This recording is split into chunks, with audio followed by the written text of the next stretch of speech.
The autumn sun cast long shadows across the cracked sidewalks of downtown Austin as Willie Nelson's weathered pickup truck pulled up to the curb outside the Henderson Memorial Library. At 91, his hands still gripped the steering wheel with the same steady confidence that had guided him through decades of guitar strings and life's winding roads.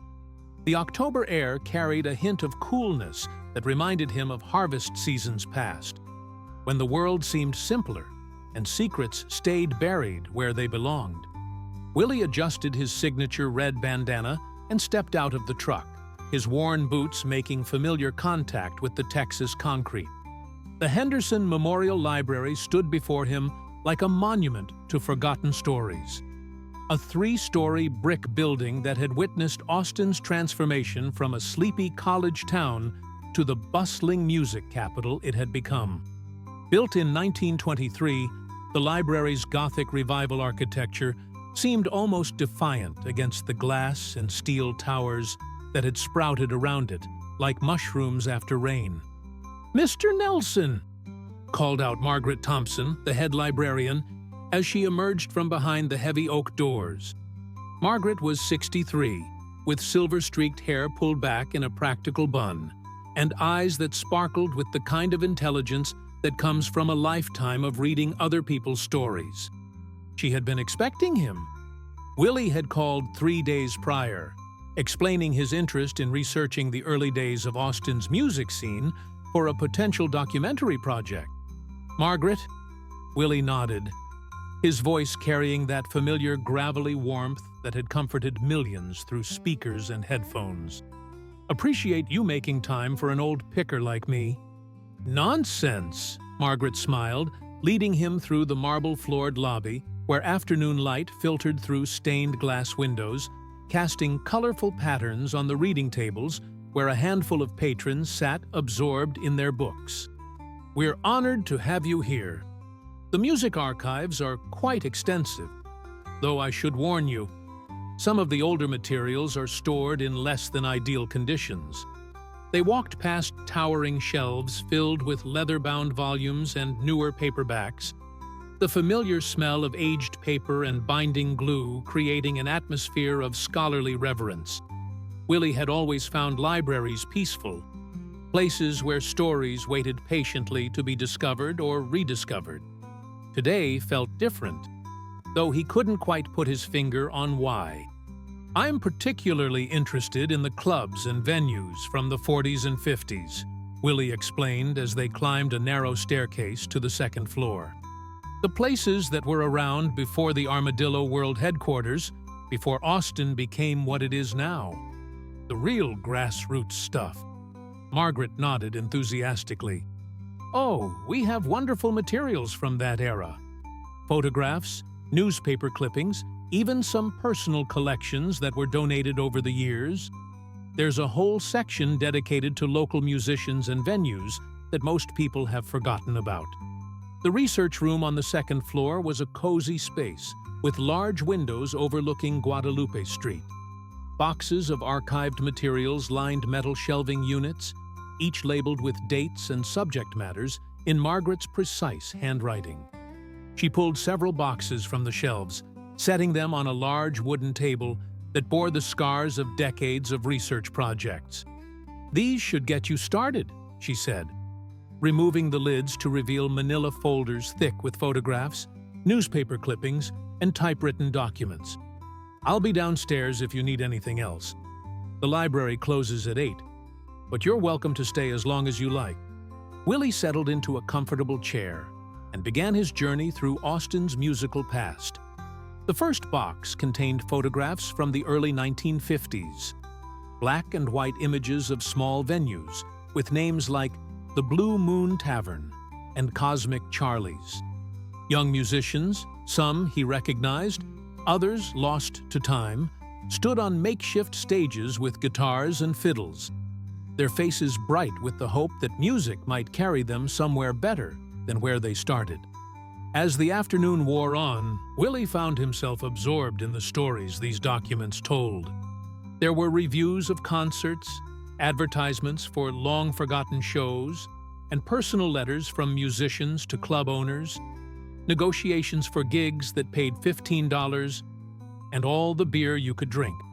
This was the world that had shaped him, the ecosystem of small clubs and dedicated music lovers that had nurtured countless careers. The second box proved even more interesting. It contained materials from local recording studios, including session logs from places like Sonobeat Studios and Gold Star Studios. Willie recognized many of the names, players he had known, producers he had worked with in his early days. There were contracts, recording schedules, and even some original sheet music with handwritten notes in the margins. By 6 o'clock, Willie had filled several pages of a legal pad with notes and references. The library had grown quieter as the day progressed, with only a few dedicated researchers remaining at their tables. Margaret appeared periodically to check on him, bringing coffee and sharing stories about various items in the collection. "There's one more area you might find interesting," she said during one of her visits, glancing around to make sure they weren't disturbing other patrons. "We have some materials in the basement storage that haven't been fully cataloged yet. Donations that came in over the years but never made it into the main collection. Some real gems down there, if you don't mind a bit of dust and disorganization." Willie looked up from a particularly fascinating photograph of a young Hank Williams performing at a club he'd never heard of. "I've never minded getting my hands dirty, Margaret. Lead the way." The basement of the Henderson Memorial Library was a different world entirely. Concrete walls painted institutional green housed rows of metal shelving units filled with boxes, crates, and filing cabinets that seemed to stretch into infinity. A single overhead fluorescent light flickered occasionally, casting dancing shadows that made the space feel almost alive. The air was cooler down here, with the musty smell of old paper and the faint scent of machine oil from the building's heating system. "I have to admit, this isn't the most organized part of our collection," Margaret said, pulling a chain to turn on additional lights. "We've been meaning to sort through all of this properly, but there's never enough time or staff. Most of these donations came from estate sales or family members cleaning out attics. Some real treasures, but also a lot of, well, less significant items." They walked past boxes labeled with names Willie didn't recognize. Local families, small businesses, community organizations that had long since disbanded. Margaret led him to a section near the back where several dozen boxes sat on lower shelves, many still sealed with packing tape that had yellowed with age. "These are some of the music-related donations," she explained, running her finger along the labels. "The Hartwell Collection, donated in 1987. The Morrison Papers, from 1994. Oh, and this one, the Blackwood Estate, came in just last year when old Mrs. Blackwood passed away. Her grandson said she had collected local music memorabilia for decades." Willie examined the boxes with growing interest. There was something almost archaeological about this basement archive. Layers of Austin's cultural history preserved in cardboard and manila folders, waiting for someone to piece together the stories they contained. "Mind if I take a look at some of these?" he asked. "Of course," Margaret replied. "I'll bring down a table lamp so you can see better. Just be careful. Some of these materials are quite fragile." She left him alone with the boxes, and Willie selected the Blackwood Estate collection first, intrigued by the recent date. Mrs. Emma Blackwood, according to the donation records, had been 94 when she passed away.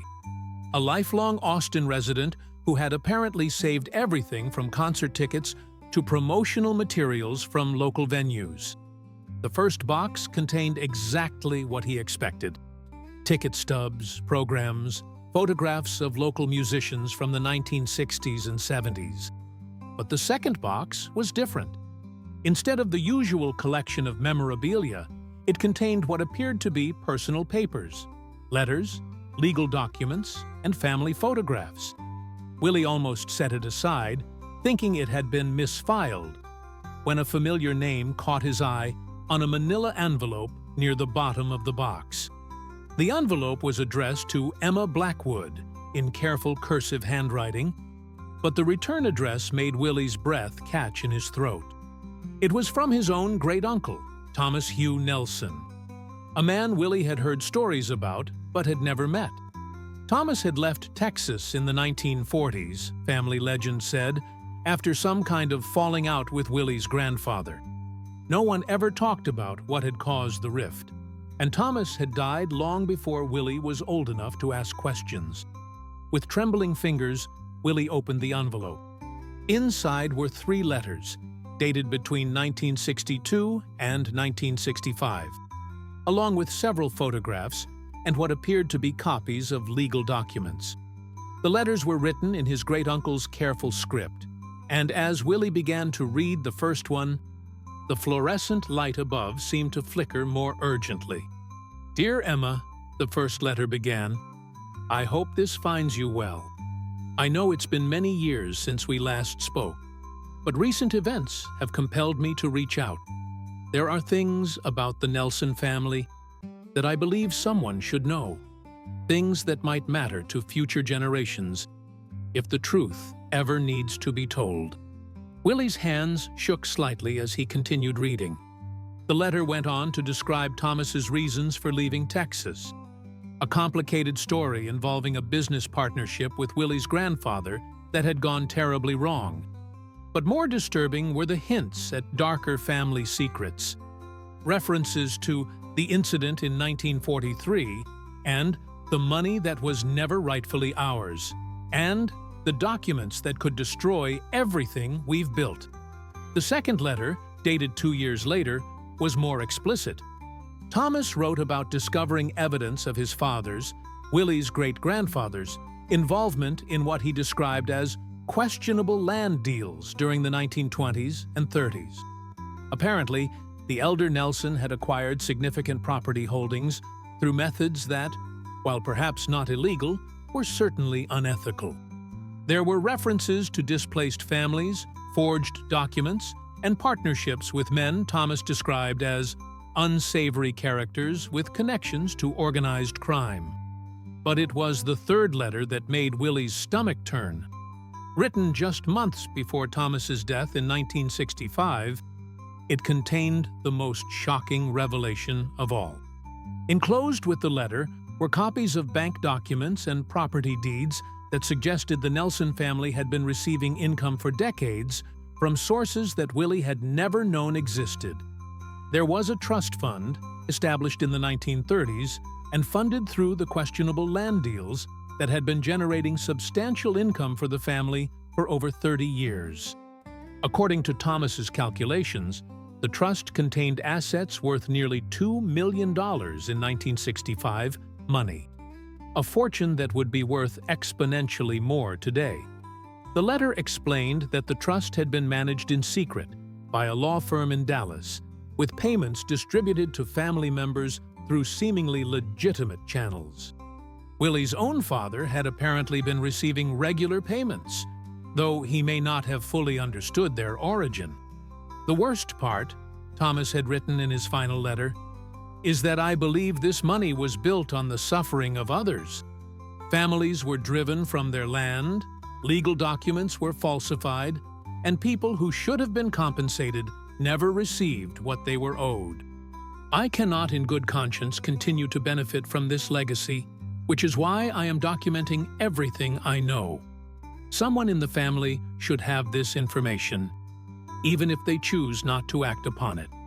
Willie sat back in the uncomfortable basement chair, the letters scattered across the table in front of him. The fluorescent light continued its erratic flickering, casting the documents in alternating brightness and shadow. Everything he thought he knew about his family history, about the struggles his parents had faced, and the modest beginnings that had shaped his character, suddenly seemed questionable. He examined the photographs that had been included with the letters. Most showed men in suits and hats, standing in front of buildings or next to automobiles from the 1940s and 50s. Willie recognized his grandfather in several of the images, though he looked different from the humble farmer Willie remembered from his childhood visits. In these photographs, his grandfather appeared prosperous, confident, surrounded by men who radiated the kind of authority that came from wealth and influence. The legal documents were even more disturbing. Photocopies of property deeds showed transfers of land that seemed suspiciously favorable to the Nelson family. There were contracts for mineral rights, agreements for timber harvesting, and livestock sales that appeared to have been conducted at prices far below market value.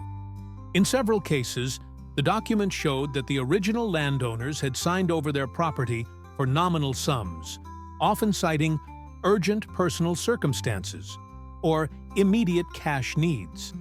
One document in particular caught Willie's attention.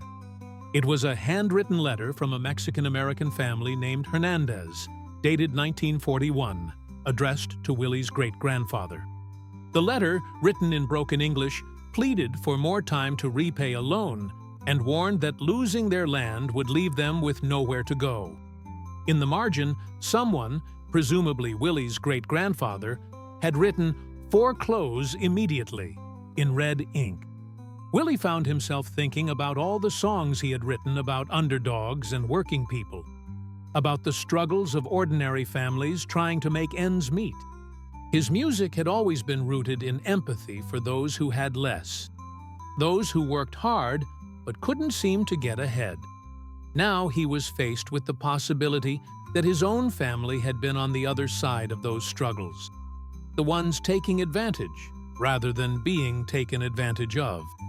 The implications were staggering.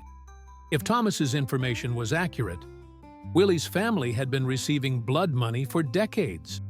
The modest farm where he had spent childhood summers, the small financial gifts that had helped him through lean years as a struggling musician, even some of the resources that had allowed him to take risks in his career, all of it might have been tainted by his great-grandfather's unethical dealings.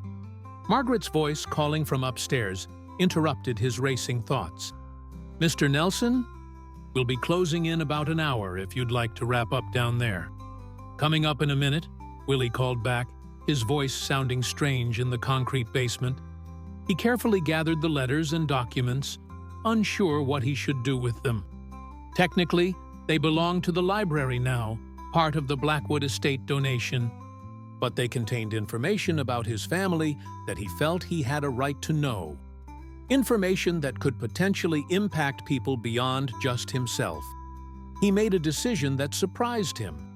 Instead of returning the materials to their box, he folded the letters carefully and slipped them into his jacket pocket, along with copies of the most significant legal documents. He told himself it was only temporary, that he needed time to process what he had found and decide what to do next.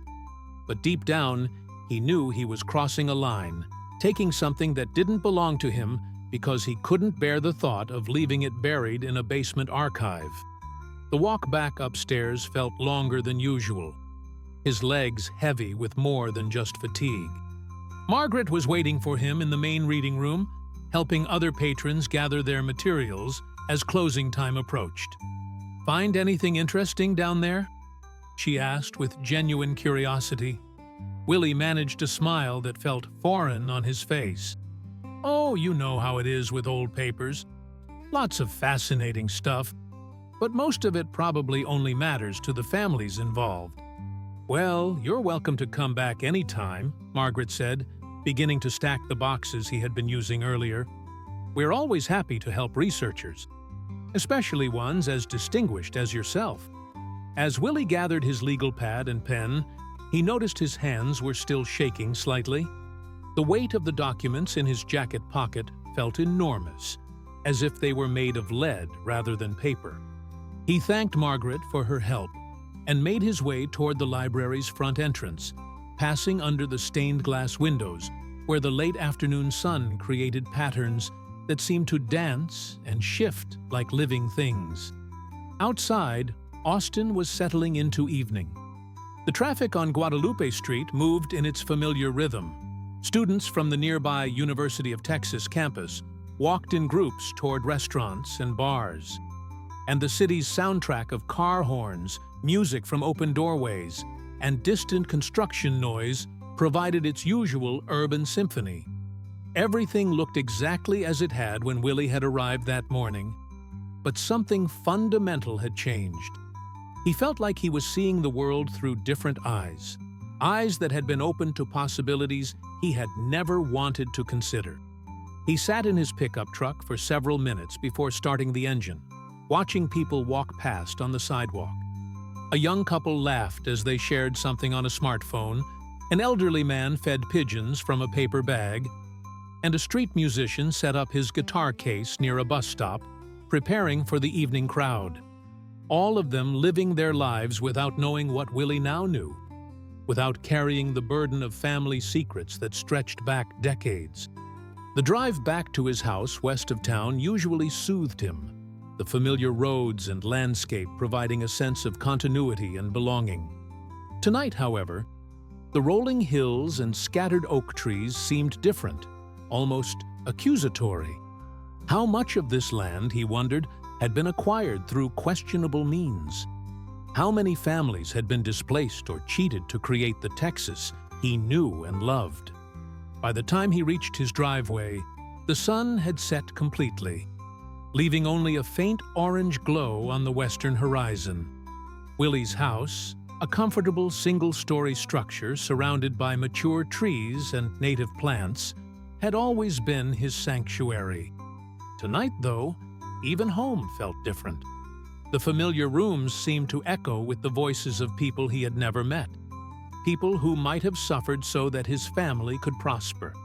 He sat at his kitchen table with the documents spread before him, reading them again under the warm light of a table lamp.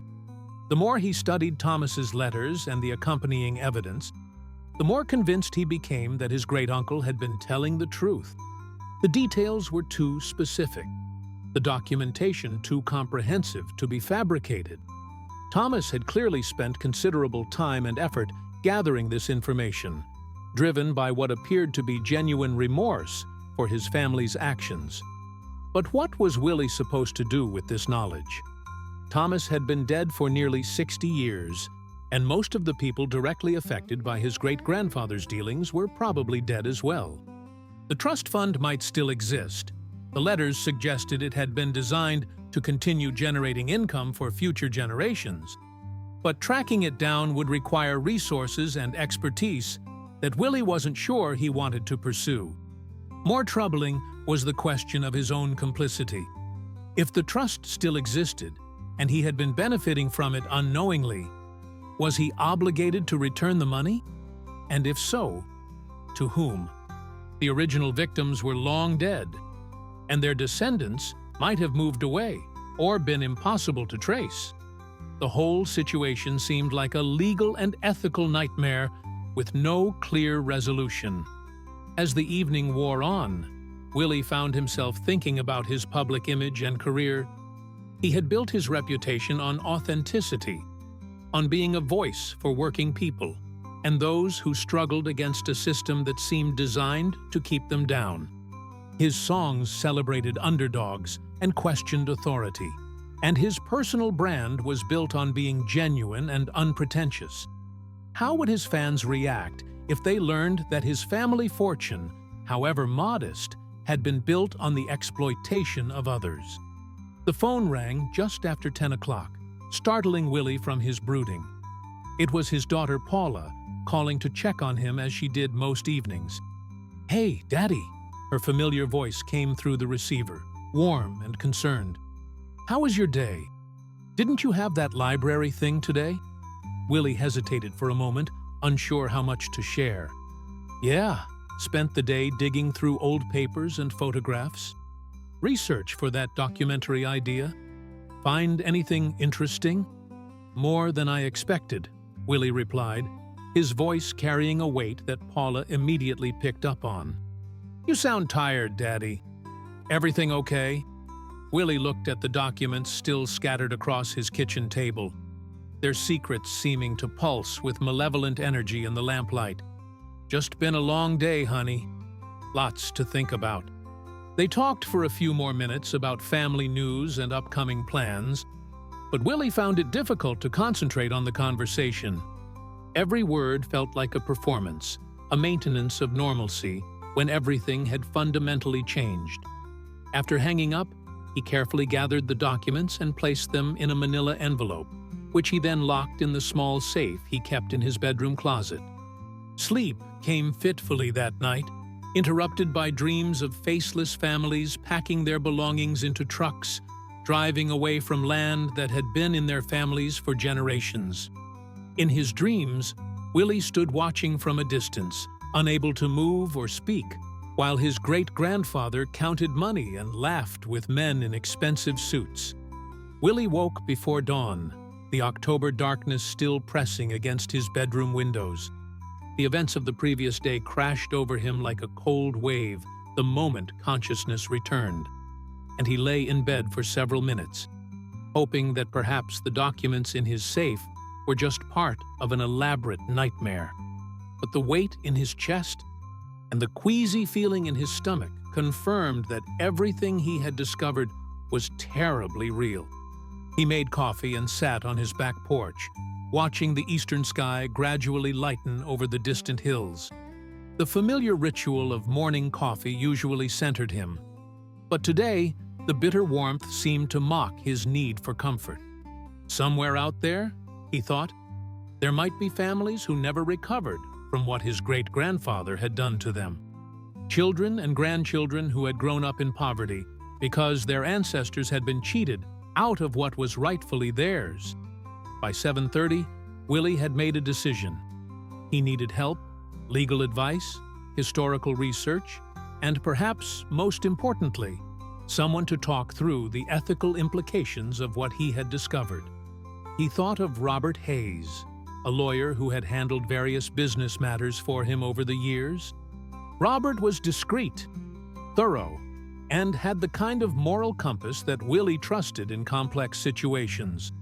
Robert's office was in a converted Victorian house near downtown Austin, the kind of place where serious business was conducted without the pretense of glass towers and marble lobbies. Willie had called ahead, explaining only that he needed urgent advice on a family matter that required complete confidentiality. "Willie," Robert said, rising from his desk as his secretary showed Willie into the book-lined office. Robert Hayes was 58, with salt and pepper hair and the kind of steady demeanor that came from decades of handling other people's problems. "You sounded troubled on the phone. What's going on?" Willie settled into a leather chair across from Robert's desk and removed the manila envelope from his jacket. "I need to show you something, Robert, and I need to know what my legal and ethical obligations are based on what I'm about to share with you." Robert's expression grew serious as he recognized the weight in Willie's voice. "Attorney-client privilege, Willie. Whatever you tell me stays between us unless you specifically authorize otherwise." Willie nodded and began spreading the documents across Robert's desk, explaining how he had found them in the library archive and describing the claims his great-uncle Thomas had made in his letters. Robert read through the materials carefully, occasionally making notes on a legal pad or asking Willie to clarify certain details. The process took nearly 2 hours. Robert examined each document with the methodical attention of someone accustomed to finding crucial details in complex paperwork. When he finally set the last letter aside, his expression was grave. "Willie," Robert said slowly, "if these documents are authentic, and they appear to be, then your great-uncle was documenting some very serious allegations. The land deals he describes would have been unethical and possibly illegal, even by the standards of that era." "What about the trust fund?" Willie asked. "Do you think it still exists?" Robert leaned back in his chair, steepling his fingers. "That's very possible. Trusts established in the 1930s were often designed to continue for multiple generations, especially if they were set up to avoid taxes or hide the source of funds. If your great-grandfather was as clever as these documents suggest, He would have structured it to provide ongoing income while making it difficult to trace back to the original questionable dealings. So I might have been receiving money from this thing without knowing it? It's possible, Robert confirmed. Trust distributions can be made to look like investment returns, business profits, or even gifts from relatives. If payments were modest and came through legitimate-seeming channels, you might never have questioned their source. Willie felt his stomach tighten. What am I supposed to do with this information? Robert was quiet for a long moment, clearly weighing his words carefully. Legally speaking, you may not have any obligation at all. The statute of limitations on any crimes committed by your great-grandfather expired decades ago. If you unknowingly received money from questionable sources, that doesn't make you criminally liable. But what about morally? Willie pressed. If families were cheated out of their land, don't I owe them something? That's not a legal question, Willie. That's a question of personal conscience. Robert gathered the documents into a neat stack. I can help you investigate whether the trust still exists and try to determine if you've been receiving payments from it. I can also help you research the specific land deals mentioned in these letters to see if we can identify any surviving family members who might have been affected. But what you do with that information, whether you decide to make any kind of restitution, that's entirely up to you. Willie ran his hands through his hair, feeling older than his 91 years. How long would this kind of investigation take? Several weeks, maybe longer, Robert replied. I'd need to work with researchers and genealogists, and some of the records we'd need to examine might be difficult to access.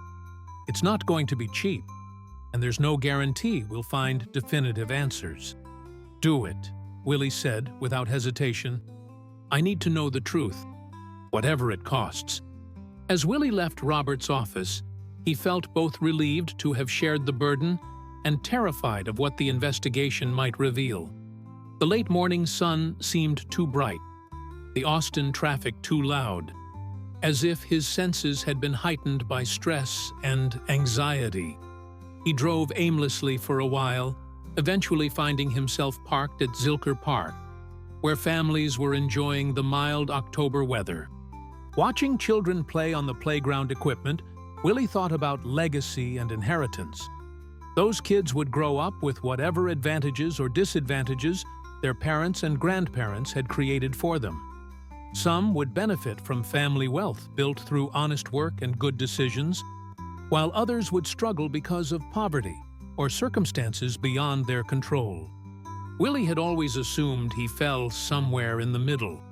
Not wealthy by celebrity standards, but comfortable enough to pursue his music without worrying about basic survival.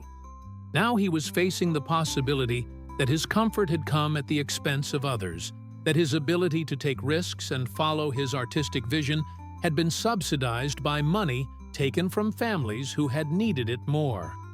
His phone rang, interrupting his brooding. It was Sarah Mitchell, a journalist who had become a friend over the years through various interviews and social encounters. Sarah was 64, sharp as a tack, and had covered Austin's music scene for decades. More importantly, she was someone Willie trusted to keep confidences when necessary.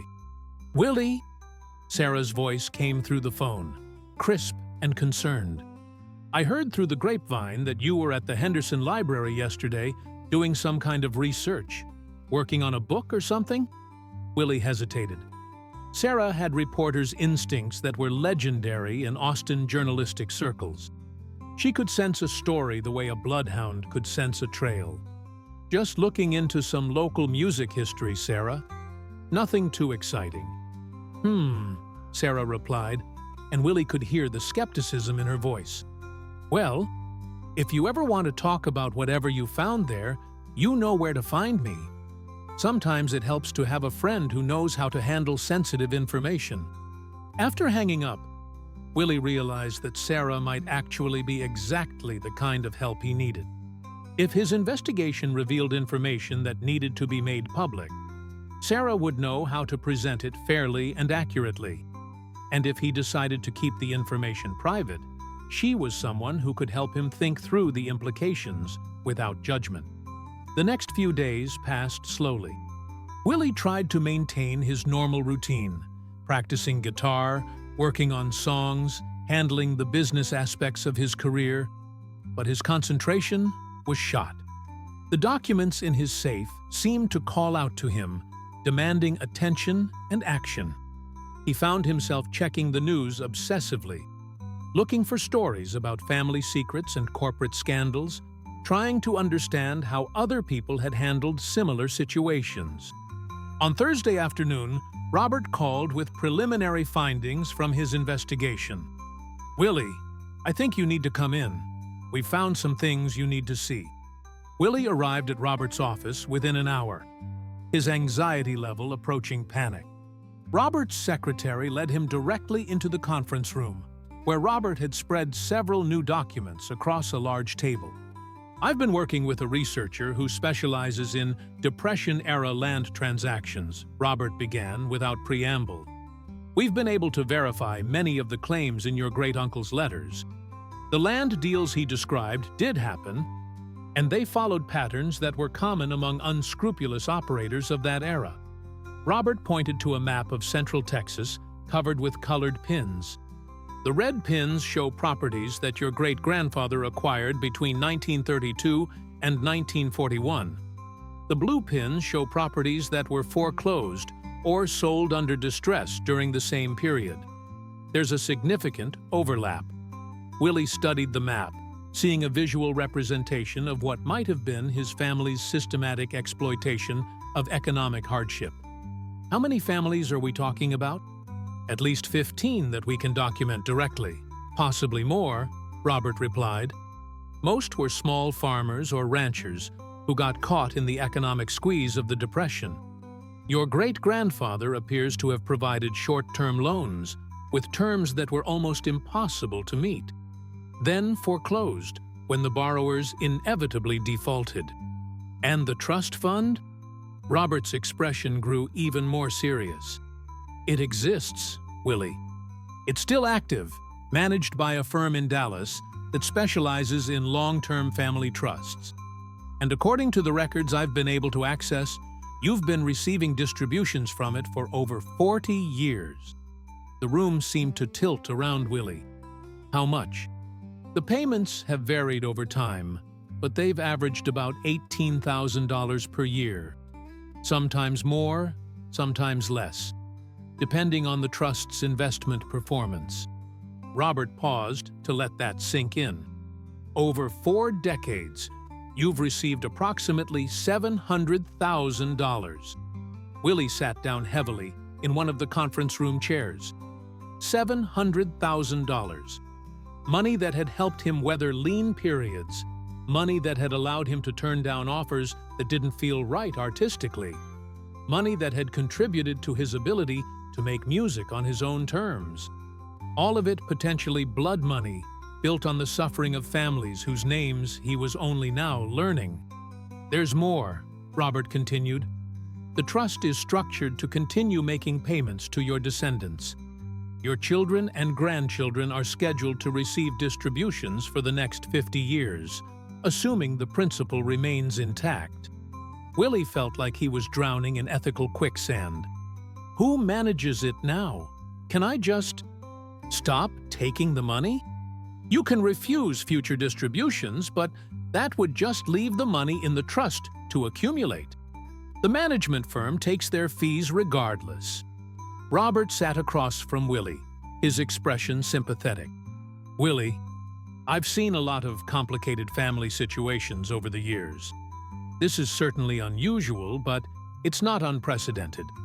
Wealthy families throughout American history have complicated legacies. The question is what you want to do with this knowledge." Willie was quiet for a long time, staring at the map with its red and blue pins representing lives disrupted and fortunes transferred. Finally, he looked up at Robert.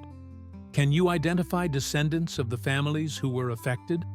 People who might have a legitimate claim to this money?" "I can try," Robert said. It won't be easy, and it won't be cheap.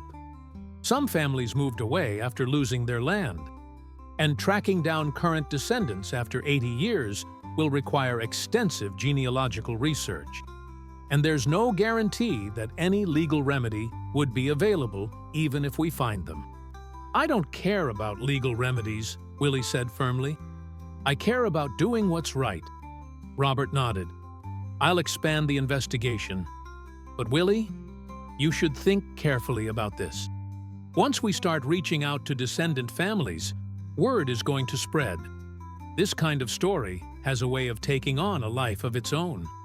Willie thought about his conversation with Sarah Mitchell, about her offer to help handle sensitive information.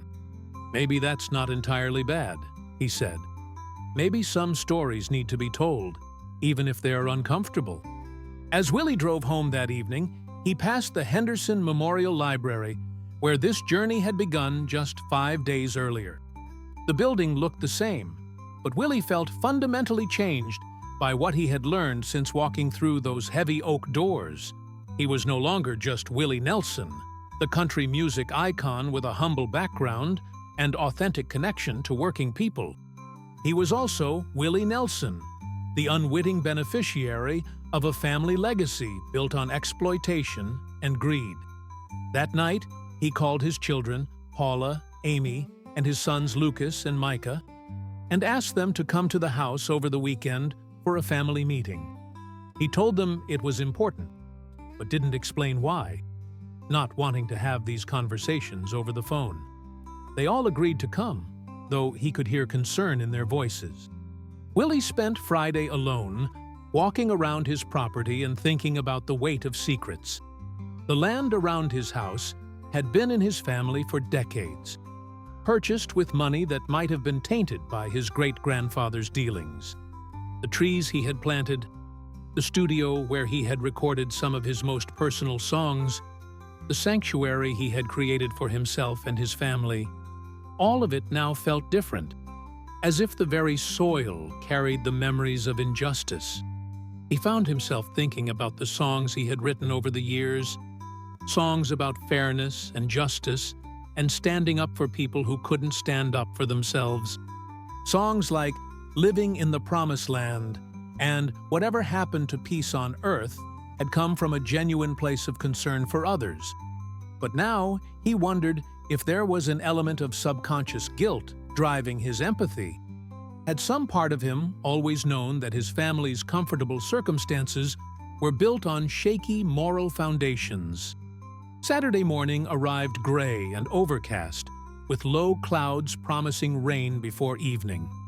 Willie's family began arriving around noon. First Paula with her husband, then Amy with her teenage daughter, and finally Lucas and Micah together, both looking curious and slightly worried about their father's mysterious summons.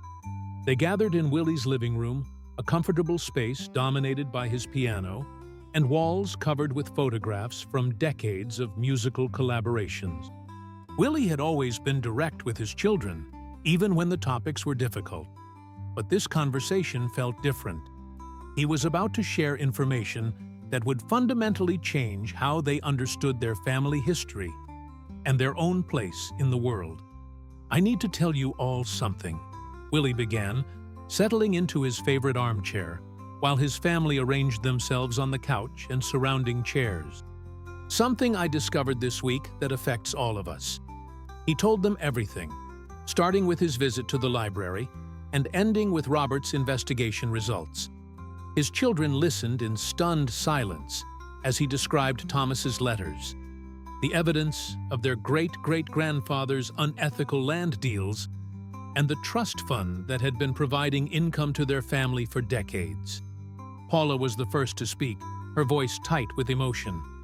"Daddy, are you saying that money helped raise us? That we benefited from this?" "Some of it, yes," Willie replied honestly. "The payments weren't huge individually, but they added up over time. Money that helped keep the lights on during lean periods, money that let me turn down record deals that didn't feel right, money that probably contributed to your college funds." Micah, Willie's youngest son, and a musician himself, ran his hands through his hair in a gesture that mirrored his father's nervous habits. What are we supposed to do with this information? I mean, these things happened before any of us were born. That's what we need to figure out together, Willie said. Robert Hayes is working on identifying descendants of the families who were affected. If we find them, we could try to make some kind of restitution. But that would mean acknowledging publicly what our family did. Amy, who had been quiet throughout Willie's explanation, finally spoke up. What does that mean for your career, Daddy? For your reputation? You've spent 70 years building a public image based on authenticity and standing with working people. If this comes out, Willie had been thinking about exactly that question for days. Maybe that's exactly why it needs to come out, he said. If I've built my career on authenticity, then hiding something like this would be the most inauthentic thing I could do. The family spent the next several hours discussing the implications from every angle they could think of. There were practical concerns about media attention and legal liability, emotional concerns about family legacy and guilt, and philosophical questions about responsibility for ancestral actions. By evening, they had reached no clear conclusions, but Willie felt better having shared the burden with the people he loved most. As his children prepared to leave, Paula pulled Willie aside for a private conversation. "Daddy," she said, her voice gentle but firm, "whatever you decide to do, we'll support you. But promise me you'll think about this carefully. You're 91 years old. You've earned the right to protect your peace of mind." Willie hugged his daughter, feeling the weight of her love and concern. "I appreciate that, honey, but I'm not sure I can have peace of mind if I don't try to do the right thing." The following week brought the first real breakthrough in Robert's expanded investigation. He called Willie on Wednesday morning with news that was both encouraging and troubling. "We've identified 3 families with clear connections to your great-grandfather's land deals," Robert reported. "The Hernandez family, whose letter you found in the original documents, the Washingtons, and the Kowalskis. All 3 lost significant property in foreclosure proceedings that follow the patterns your great-uncle described." Willie gripped the phone tighter. "Are any of them still in the area?" "That's where it gets complicated," Robert said. "The Hernandez family scattered after losing their ranch in 1941. We've traced some descendants to California and others to Mexico. The Washingtons moved to Dallas, and we think we've found a grandson who still lives there. The Kowalskis. That's the most interesting case." Robert paused, and Willie could hear papers rustling in the background. The Kowalskis lost a substantial farm operation that had been in their family since the 1890s, but we've found a descendant, Maria Kowalski-Chen, who's actually a prominent civil rights lawyer here in Austin. She specializes in cases involving historical injustices and reparations. Willie felt his stomach drop. "She's a lawyer who handles reparations cases, and her family was one of the ones my great-grandfather cheated? It appears so. And Willie, there's something else. Maria has been working on a book about Depression-era land fraud in Texas. She may already know about your great-grandfather's activities." The implications hit Willie immediately. If Maria Kowalski-Chen was already researching historical land fraud, and if she discovered the connection to the Nelson family, the story could become public, whether Willie wanted it to or not. He would have to choose between getting ahead of the revelation or being forced to react to it. "I want to meet with her," Willie said. "Before this goes any further, I want to hear what she knows and tell her what I've found." Robert arranged the meeting for Friday afternoon at Maria's office. Willie spent the intervening days in a state of nervous anticipation, alternating between hope that Maria might help him navigate the ethical complexities of the situation and fear that she might see him as an enemy who had profited from her family's suffering. Maria Kowalski Chen's office was in a converted warehouse in East Austin, a space that managed to be both professional and welcoming. The walls were covered with historical photographs and documents, many relating to civil rights cases and social justice causes. Maria herself was a woman in her late 40s, with dark hair streaked with premature gray and intelligent eyes behind stylish glasses. "Mr. Nelson," she said, rising to shake his hand as Robert made introductions. "I have to admit, when Robert called and said you wanted to discuss historical land fraud involving the Kowalski family, I was curious. I've been researching these cases for years."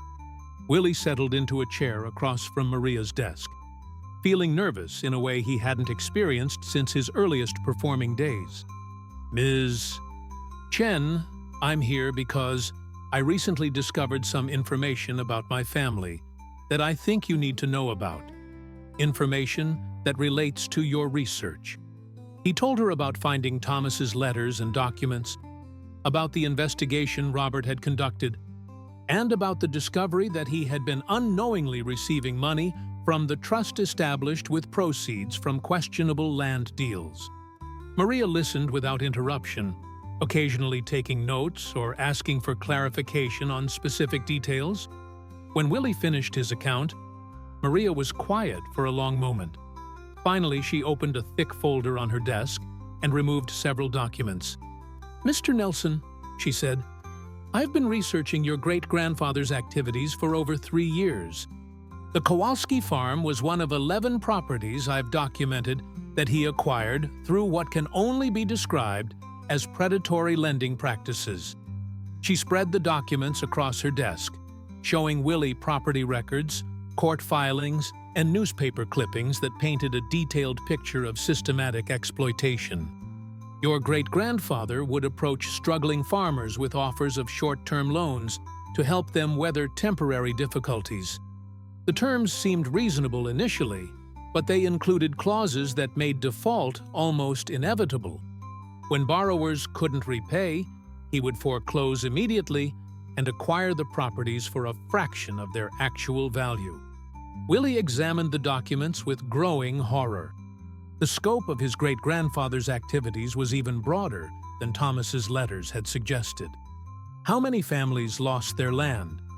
"At least 20 that I can document definitively."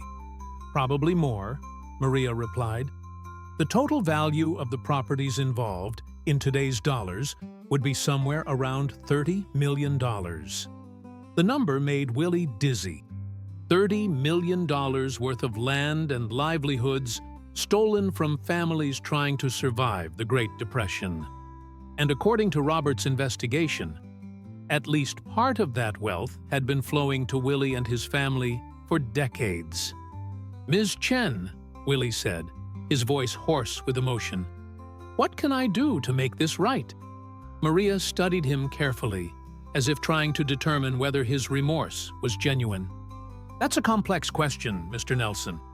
From a legal standpoint, as Robert probably told you, the statute of limitations has long since expired. There's no court remedy available for what happened 80 years ago. But morally is different," Maria said. "I've spent years documenting these injustices, and I've met descendants of some of the affected families. Many of them grew up in poverty because their great-grandparents lost everything. They missed opportunities for education, for building generational wealth, for establishing themselves in communities where their families had deep roots."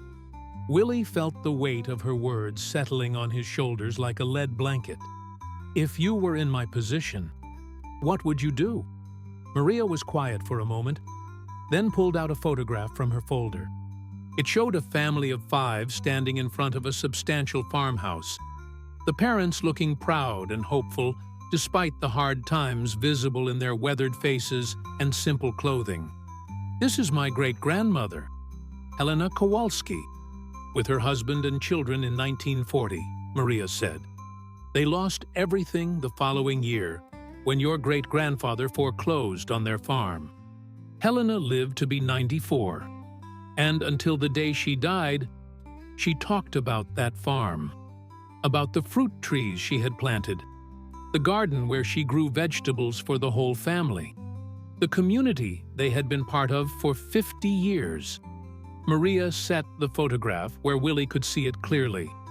Helena never owned property again after 1941.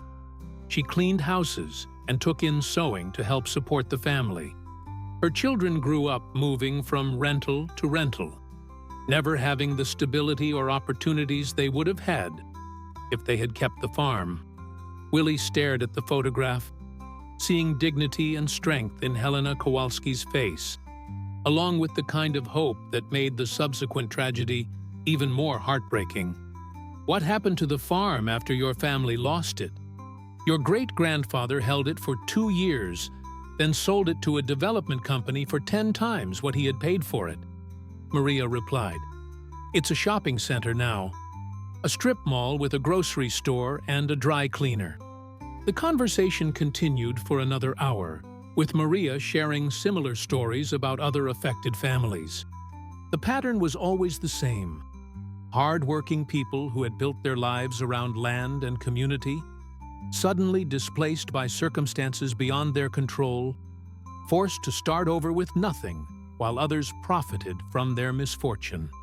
As the meeting wound down, Maria made Willie an offer that surprised him. "Mr. Nelson, I'd like to propose something. I've been planning to publish my research as both an academic book and a series of newspaper articles. I could include information about your great-grandfather's activities and the trust fund without mentioning your name or your family's current situation. But I think there might be more value in a different approach." She leaned forward, her expression intense. "What if we work together to tell this story properly? Your willingness to acknowledge your family's past and make amends could be a powerful example. It could encourage other families with similar histories to examine their own legacies. And it could provide some measure of recognition for the families who were affected." Willie felt a mixture of fear and excitement at the suggestion. "What would that look like?" "We could start by establishing a fund to provide reparations to descendants of the affected families," Maria explained. "Not just from your family's trust, but by reaching out to other beneficiaries of historical injustices and creating a broader movement for acknowledgement and repair. Then we could tell the story publicly with your cooperation, in a way that focuses on responsibility and redemption rather than shame and blame." The idea was both terrifying and compelling. Willie had never been one to back down from difficult conversations or controversial stands, and this felt like a natural extension of the values he had tried to express through his music. But the potential consequences were enormous. Media attention, public scrutiny, possible damage to his reputation and career. "I need some time to think about this," Willie said. "Of course," Maria replied. "But, Mr. Nelson, I hope you'll consider it seriously. You have an opportunity to transform what could be a painful family secret into something that might actually help heal old wounds and inspire others to confront their own difficult histories." As Willie and Robert left Maria's office, Willie felt as if he were standing at a crossroads that would determine not just his own future, but his entire legacy. On one path lay the relative safety of keeping family secrets buried, accepting whatever moral burden came with that silence. On the other lay the uncertain territory of public accountability, with all the risks and potential rewards that entailed. They drove back toward downtown Austin in silence, past the gentrified neighborhoods and gleaming high-rises that had transformed the city from the sleepy college town Willie had known in his youth. How much of this development, he wondered, had been built on similar foundations of historical injustice? How many families had been displaced? How many communities destroyed to create the Austin that existed today? "What are you thinking?" Robert finally asked as they sat in traffic near the university. "I'm thinking about something," Maria said. Willie replied. about this being an opportunity to inspire others to examine their own difficult histories. How many people are walking around with family secrets like this? How many fortunes in America were built on someone else's misfortune? Robert nodded thoughtfully. Probably more than most people want to acknowledge. The question is whether exposing one case of historical injustice is worth the personal cost to you and your family. That evening, Willie called Sarah Mitchell and asked if she could come out to his house for a conversation. Sarah arrived just as the sun was setting, bringing with her the kind of professional curiosity and personal warmth that had made their friendship possible despite the journalist-subject dynamic. "Willie," she said, settling into a chair on his back porch with a glass of iced tea, "you've been mysterious as hell this week. What's going on?" Willie told her everything, from the discovery at the library to his meeting with Maria Kowalski-Chen that afternoon.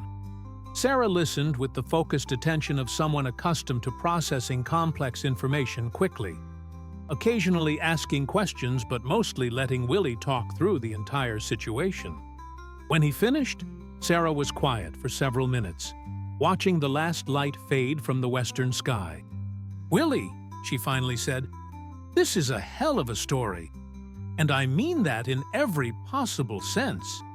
If I decide to go public with this, would you help me tell it right?" Sarah turned to look at him directly. "Are you asking me as a journalist or as a friend?" "Both, I guess." "As a journalist, this is exactly the kind of story that needs to be told.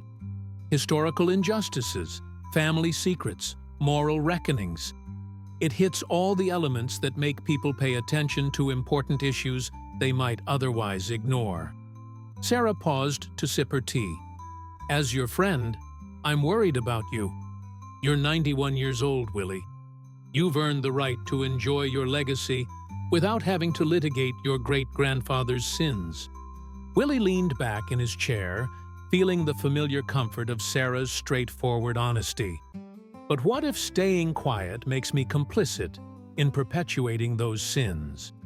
"That's the question, isn't it?" Sarah replied. "And it's a question only you can answer." They talked until well past midnight, exploring every angle of the situation Willie could think of.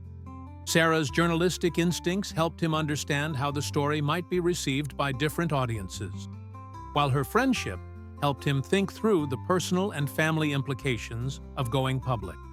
By the time Sarah left, Willie had reached a tentative decision.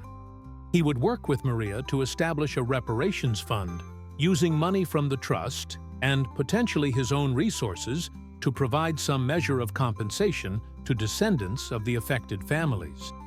And he would tell the story publicly, with Sarah's help, in a way that emphasized accountability and the possibility of redemption. But first, he wanted to make one more attempt to understand the full scope of what his family had done and what it meant for the people who had suffered because of those actions. Willie spent the weekend calling his children to inform them of his tentative decision to go public with the family revelations. The conversations were difficult, with each of his children expressing different concerns and perspectives on what he was contemplating.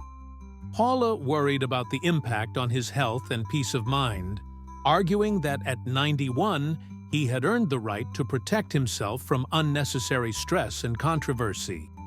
Amy was concerned about the financial implications for the family and the potential damage to Willie's carefully built brand and business relationships. Lucas and Micah, both musicians themselves, were torn between admiration for their father's moral courage and fear that the scandal might affect their own careers. "Dad," Micah said during their Sunday evening conversation, "I understand why you feel like you need to do this. But have you thought about what happens after? What if people decide to boycott your music? What if venues stop booking you? You might be destroying everything you've built." Willie had been thinking about exactly those possibilities.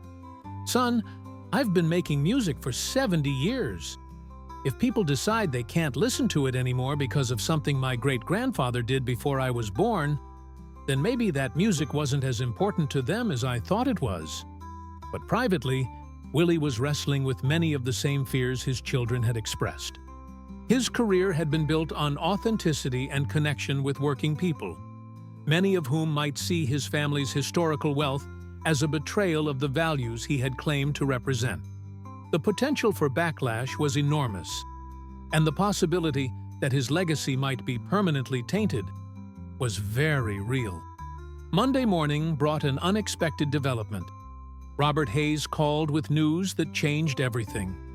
"Willie, you need to come to the office immediately," Robert said, his voice tense with urgency.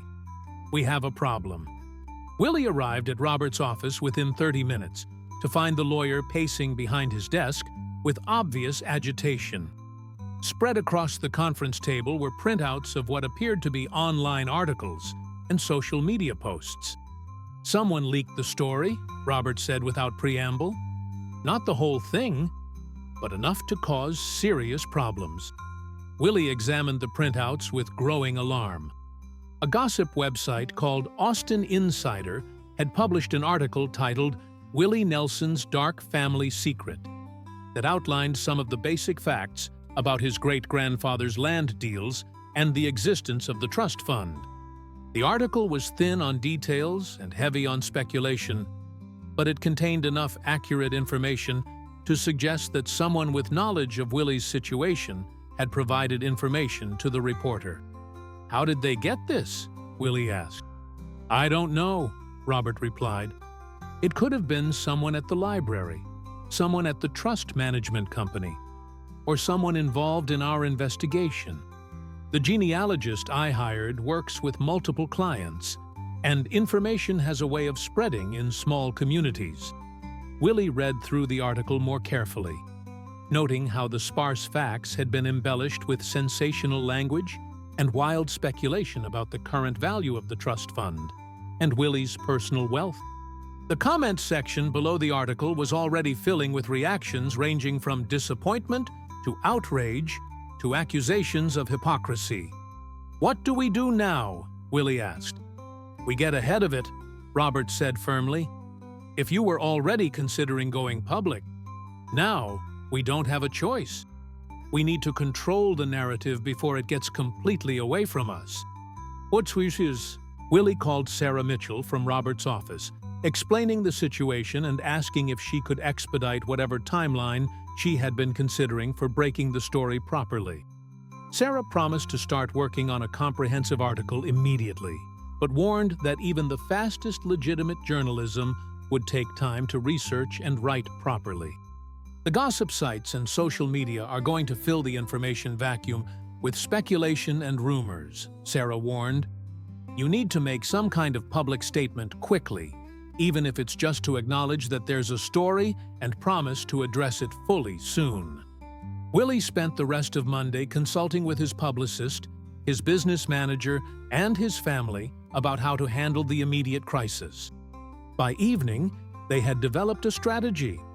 Willie would release a brief statement acknowledging that he had discovered troubling information about his family history and was investigating ways to address historical injustices. The statement would promise a fuller disclosure soon and ask for patience while the facts were being thoroughly researched. The statement was released Tuesday morning through Willie's official channels, but it did little to calm the growing storm of speculation and criticism. Social media exploded with commentary, much of it harsh and accusatory. Willie found himself being called a fraud and a hypocrite by people who had been fans for decades.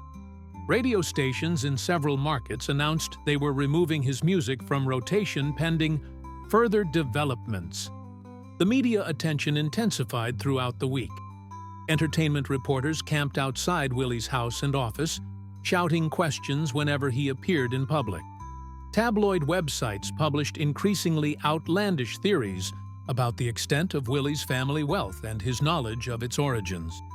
Late-night television hosts made jokes about the outlaw's secret fortune and Willie's sudden transformation from folk hero to allegedly wealthy hypocrite. The stress began taking a visible toll on Willie's health and demeanor. He had always been remarkably resilient for his age, but the constant scrutiny and criticism seemed to age him visibly. His family grew increasingly concerned as he became withdrawn and isolated, spending most of his time at home rather than maintaining his usual active schedule of appearances and performances. It was during this difficult period that Maria Kowalski-Chen reached out with an offer that would ultimately change the trajectory of the entire story. "Mr. Nelson," she said when Willie answered her call on Thursday evening, "I've been watching the media coverage of this situation, and I think there's a way we can turn this around. But it's going to require you to be completely transparent about everything we've discovered." Maria proposed a joint press conference where she would present her research about historical land fraud in Texas. Willie would acknowledge his family's role in those injustices, and together they would announce the establishment of a substantial reparations fund for affected families and their descendants. The fund would be seeded with money from Willie's trust, but it would also seek contributions from other families and institutions that had benefited from similar historical injustices. "The key," Maria explained, "is to frame this not as Willie Nelson's scandal, but as Willie Nelson's example of how people can confront their family's difficult histories and work toward making amends. Instead of being defensive, you become proactive. Instead of being a victim of circumstances, you become a leader in addressing historical wrongs." The idea was both frightening and appealing to Willie. It would require him to expose himself to even more scrutiny and criticism, but it might also provide a way to transform a personal crisis into something meaningful and constructive. Willie discussed the proposal with his family, his legal and business advisors, and Sarah Mitchell, who had been working around the clock on her comprehensive article about the situation. The consensus was that Maria's approach offered the best chance of salvaging Willie's reputation and legacy, but it would require perfect execution and considerable personal courage. The press conference would need to be completely honest, Sarah warned during one of their strategy sessions. No spin, no evasion, no attempts to minimize the seriousness of what happened. People will be looking for any sign of insincerity or self-justification. Willie spent the weekend writing and rewriting the statement he would deliver at the press conference, working with Maria and Sarah to ensure that every word was accurate and appropriate. The statement would acknowledge the harm his great-grandfather's actions had caused, accept responsibility for benefiting from those actions, and outline concrete steps for making amends. But perhaps the most difficult part of preparing for the press conference was Willie's internal struggle with the implications of what he was about to do. He would be publicly acknowledging that his family's comfortable circumstances had been built on the suffering of others, that his ability to pursue his artistic vision had been subsidized by money taken from families who had needed it more. The night before the press conference, Willie sat alone on his back porch, looking out over the land that had been his refuge for so many years. Tomorrow, he would step in front of cameras and reporters and reveal family secrets that would fundamentally change how the world saw him. He would go from being Willie Nelson, the authentic voice of working people, to Willie Nelson, the wealthy man trying to atone for his family's historical sins. But as he sat in the darkness, Willie found himself thinking about Helena Kowalski and the other families whose stories Maria had shared with him. He thought about the fruit trees Helena had planted and lost, the children who had grown up in rental houses instead of the family farm their great-grandmother had loved, the opportunities that had been stolen along with the land. If telling his story could provide some measure of recognition and compensation for those families, if it could inspire others to examine their own difficult histories, then perhaps the personal cost was worth it. Willie had always believed that music had the power to heal and bring people together. Maybe this was his chance to do that in a different way, to use his platform and his pain to create something positive from the wreckage of historical injustice. As midnight approached and Willie prepared for bed, he felt a sense of resolution settling over him. Tomorrow would be difficult, probably one of the most challenging days of his long life. But it would also be honest, and honesty had always been the foundation of everything Willie valued most about himself and his work. The morning of the press conference dawned clear and cold, with a November wind that stripped the last leaves from the oak trees around Willie's house. He woke before sunrise, as had become his habit during the stressful weeks since the story had leaked, and spent an hour on his back porch with coffee and his guitar, playing quietly in the pre-dawn darkness. Music had always been his sanctuary, the place he retreated to when the world became too complicated or overwhelming. This morning, as he played some of his oldest songs, simple melodies that had sustained him through decades of personal and professional challenges, Willie felt a sense of calm that had been missing for weeks. Whatever happened at the press conference, whatever the consequences for his career and reputation, he would face them with the same honesty that had guided his music throughout his life. The press conference was scheduled for 2 o'clock at the Austin Convention Center, chosen because it could accommodate the large number of reporters and cameras that were expected.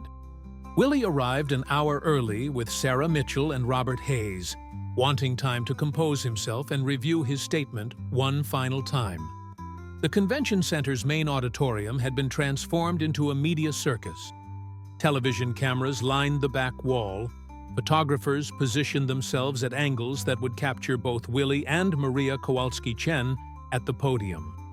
And reporters filled row after row of chairs, their notebooks and recording devices ready.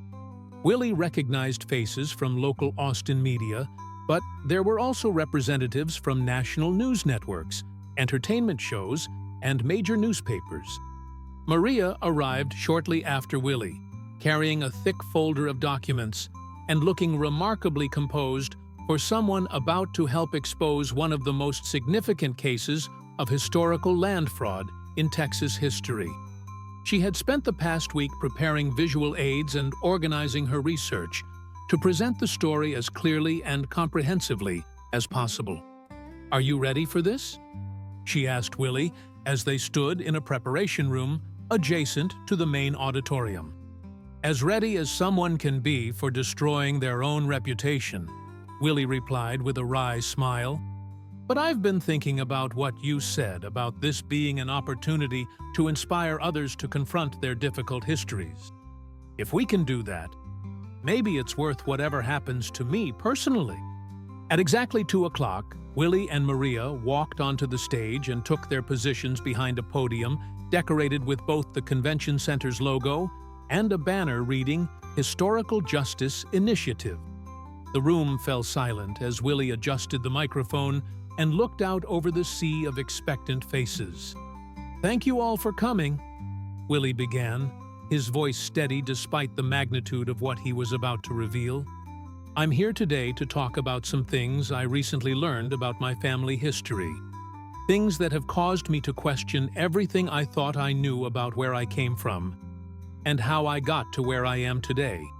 He paused, looking down at his prepared statement, then set it aside and spoke directly to the cameras and assembled reporters. 3 weeks ago, I went to the Henderson Memorial Library here in Austin to research some local music history. While I was there, I discovered documents that revealed my great-grandfather had systematically cheated families out of their land during the Great Depression, using predatory lending practices to steal properties worth millions in today's dollars. The room erupted with the sound of camera shutters and the scratching of pens on paper. Willie waited for the noise to subside before continuing. "What made this discovery even more difficult was learning that my family has been receiving money from a trust fund established with the proceeds of those land deals for over 40 years. Money that I received unknowingly, money that helped support my family and my career, money that was built on the suffering of others." Willie went on to describe the specific details of his great-grandfather's activities, the families who had been affected, and the ongoing financial benefits that had flowed to the Nelson family.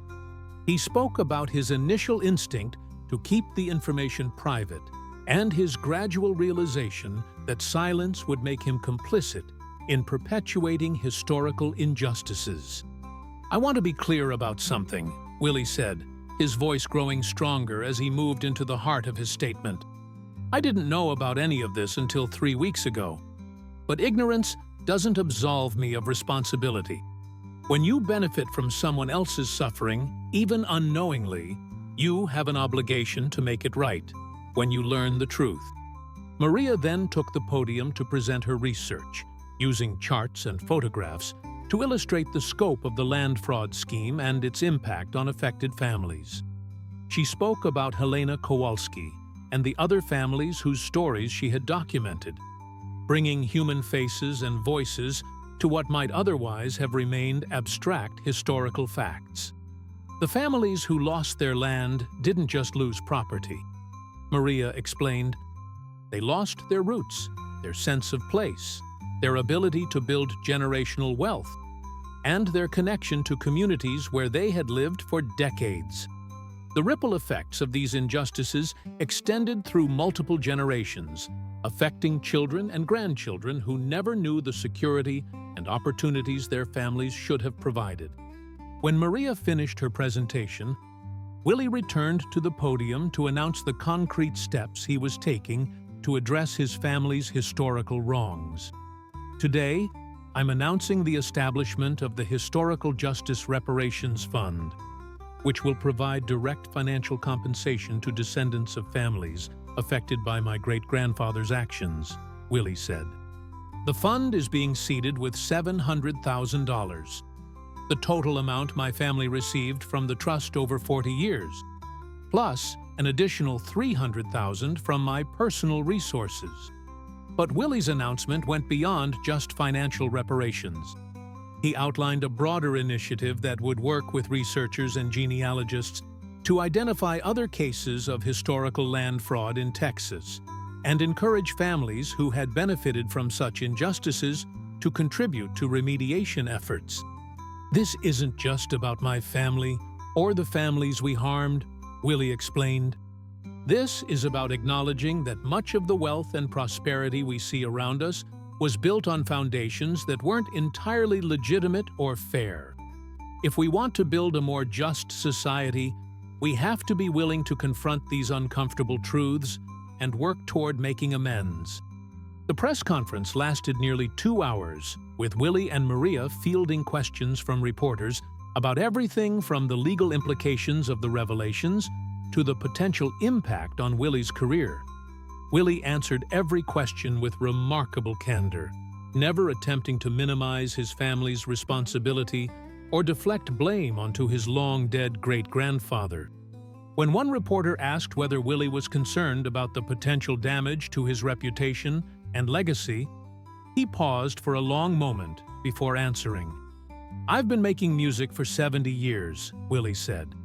"If my legacy can't survive the truth about where some of my opportunities came from, then maybe it wasn't as solid as I thought it was. I'd rather be remembered as someone who was willing to face hard truths and try to make things right than as someone who built his career on a foundation of lies and stolen wealth." The immediate media reaction was mixed, but generally more positive than Willie had expected. While some conservative commentators criticized him for virtue signaling and succumbing to political correctness, many others praised his courage in confronting his family's difficult history and taking concrete steps toward making amends. More importantly, the story seemed to resonate with ordinary people who had their own complicated family histories and questions about the sources of their own advantages and disadvantages. Social media, which had been largely critical when the story first leaked, began filling with comments from people sharing their own discoveries about questionable family wealth or expressing admiration for Willie's honesty and accountability. In the days following the press conference, Willie received hundreds of letters and emails from people around the country. Some were from descendants of families who had lost land in similar schemes, thanking him for bringing attention to historical injustices that had been ignored for decades. Others were from people who had discovered troubling information about their own family histories and were inspired by Willie's example to investigate further. But perhaps the most meaningful response came from Maria Hernandez Rodriguez, a 78-year-old woman from California whose great-grandmother had lost the family ranch to Willie's great-grandfather in 1941. "Mr. Nelson," her letter read, "my great-grandmother never stopped talking about that ranch. She kept a photograph of it on her kitchen table until the day she died. And she would tell us stories about the fruit orchards and the cattle and the life she had lost. She always said that someday someone would acknowledge what had been done to our family. She never lived to see that day, but I did, because of your courage in telling the truth." Maria Hernandez Rodriguez was one of 17 descendants of affected families who were ultimately located through the genealogical research funded by Willie's initiative. The Historical Justice Reparations Fund provided direct payments averaging $50,000 per family, along with funding for a monument recognizing the families who had lost their land and the communities that had been disrupted. But the impact of Willie's revelation extended far beyond the immediate families involved. His example inspired similar acknowledgments from other wealthy families who discovered questionable sources of their wealth, leading to a broader movement for what became known as historical accountability. Universities, corporations, and wealthy individuals began funding research into their own histories and providing reparations for documented injustices. Willie's career, rather than being destroyed by the revelations, seemed to be revitalized by them. His next album, titled Facing the Truth, became one of the best-selling records of his entire career, with songs that explored themes of family secrets, moral responsibility, and the possibility of redemption through honest confrontation with difficult truths. The album's title track became particularly meaningful to audiences who had followed Willie's story. "I found some papers in an old dusty box, stories my family never told about the money and the stolen land, and the lies that we were sold. Now I'm facing the truth, however hard it may be, 'cause living with lies ain't living free." Radio stations that had initially pulled Willie's music from rotation began playing it again, often accompanied by discussions about the importance of historical accountability and the courage required to confront family secrets. Concert venues that had canceled bookings began rescheduling them, and Willie found himself performing to audiences that seemed more emotionally connected to his music than ever before. The transformation in public perception was gradual but profound. Willie evolved from being seen as a folk hero, whose authenticity had been called into question, to being viewed as someone whose authenticity had been tested and proven genuine through his willingness to sacrifice his comfortable image for the sake of truth and justice. 6 months after the press conference, Willie received an unexpected phone call that brought his journey full circle. Margaret Thompson, the librarian who had first shown him to the basement archives, called to tell him about a new donation that had arrived at the Henderson Memorial Library. "Willie," Margaret said, her voice warm with satisfaction, "we've received a remarkable collection from the Blackwood estate. More materials that Emma's family found while cleaning out her house. But this time, they specifically requested that the collection be named in your honor, as recognition for how you've used the information you found here to do something meaningful." The Willie Nelson Historical Accountability Collection would become a permanent repository for documents and research related to historical injustices in Texas, with a particular focus on land fraud and its intergenerational impacts. The collection would be housed in the same basement where Willie had made his life-changing discovery, with improved lighting and climate control to ensure that future researchers would have better conditions for their investigation. As Willie prepared for the library's dedication ceremony for the new collection, he reflected on the journey that had brought him to this point. Less than a year ago, he had been a man carrying family secrets he didn't even know existed. Now he was someone who had faced the darkest parts of his heritage and found a way to transform them into something constructive and healing. The dedication ceremony took place on a warm spring day in April, with representatives from the affected families, local historians, civil rights activists, and dozens of people who had been inspired by Willie's example to investigate their own family histories. Willie spoke briefly about the importance of libraries as places where truth could be preserved and discovered, even when that truth was uncomfortable. Sometimes the most important thing we can do is dig through old boxes in dusty basements, Willie told the assembled crowd, because that's where we find the stories that explain how we got to where we are, and more importantly, what we need to do to make things right. After the ceremony, Willie walked through the library's main reading room, past the stained glass windows where afternoon light created the same colorful patterns he had noticed on that October day when his journey began. The familiar smell of aged paper and binding glue brought back memories of his initial excitement about researching Austin's musical history, before his investigation had taken such an unexpected and challenging turn. Maria Kowalski-Chen found him standing near the circulation desk, looking contemplative. Over the months since their first meeting, she had become not just a collaborator in the reparations effort, but a genuine friend whose wisdom and perspective had helped guide Willie through the most difficult period of his life. "Any regrets?" Maria asked, joining him near the windows where dust motes danced in the colored light. Willie considered the question carefully. The past year had been the most emotionally challenging of his long life, filled with public scrutiny, family tension, and the constant weight of confronting uncomfortable truths about his heritage. His comfortable assumptions about his family's history had been shattered, his public image had been fundamentally altered, and he had been forced to acknowledge that his success had been built partially on foundations he never would have chosen. But he had also experienced something he hadn't expected, a sense of liberation that came from no longer carrying secrets, even secrets he hadn't known he was carrying.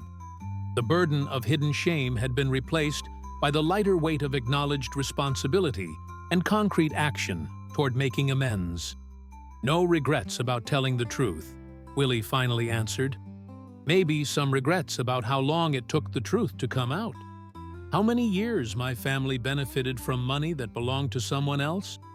How many years those families went without recognition or compensation?" Willie paused, watching a group of college students working at a nearby table. Their books and laptops spread across the same type of wooden surface where he had first examined Thomas's shocking letters. "But mostly," he continued, "I'm grateful. Grateful that Emma Blackwood saved those documents. Grateful that you were doing research that helped make sense of what I found. Grateful that Sarah knew how to help me tell the story right. And grateful that I lived long enough to try to make some kind of amends." As they walked toward the library's exit, Maria shared some of the updates she had received from descendants of the affected families. Maria Hernandez Rodriguez had used her reparations payment to establish a scholarship fund for Mexican-American students studying agriculture, honoring her great-grandmother's memory by helping young people pursue opportunities in farming and land management. The Washington family descendants had pooled their payments to purchase land for a community garden in their Dallas neighborhood, creating a space where families could grow food and build the kind of community connections their great-grandfather had lost. Other families had used the money for education, home ownership, small business development, and various projects that reflected their own values and needs. But all of them had expressed appreciation not just for the financial compensation, but for the acknowledgement of their family's losses and the recognition that historical injustices deserved attention and response. The Historical Justice Reparations Fund had grown far beyond Willie's initial contribution. Other families who had discovered questionable sources of wealth had contributed millions of dollars, and several corporations had funded research into their own historical practices and provided reparations for documented wrongdoing. Universities had established departments focused on historical accountability, and legislative discussions had begun about systematic approaches to addressing documented injustices. What had begun as Willie Nelson's personal moral crisis had evolved into a broader movement for historical honesty and restorative justice. The movement faced significant opposition from people who argued that contemporary individuals shouldn't be held responsible for ancestral actions. But it also attracted support from those who believed that unaddressed historical wrongs continued to shape current inequalities and injustices. As Willie drove home from the library dedication, he passed through neighborhoods and landscapes that looked the same as they had a year ago, but felt different to him now. Every piece of land, every established business, every comfortable home potentially had stories behind it that weren't included in official histories. Some of those stories were probably inspirational tales of hard work and ethical success. Others might be more complicated narratives involving advantage gained at others' expense. Willie's revelation had opened a conversation about those hidden stories and the ongoing impact of historical injustices. It hadn't solved all the problems created by centuries of unethical land deals and exploitative business practices, but it had created space for acknowledgement, discussion, and the possibility of repair. That evening, Willie sat on his back porch with his guitar, playing some of the songs from Facing the Truth as the sun set over the Texas hills. The album had been both a commercial success and a personal catharsis, allowing him to process his complicated feelings about family legacy and moral responsibility through the medium that had always been his most authentic form of expression. As darkness settled over the landscape, Willie reflected on the strange turns his life had taken. At 91, when most people his age were focused on preserving their legacies and enjoying the fruits of their life's work, he had chosen to risk everything by exposing family secrets that could have remained buried forever. The risk had been enormous, and the personal cost had been significant.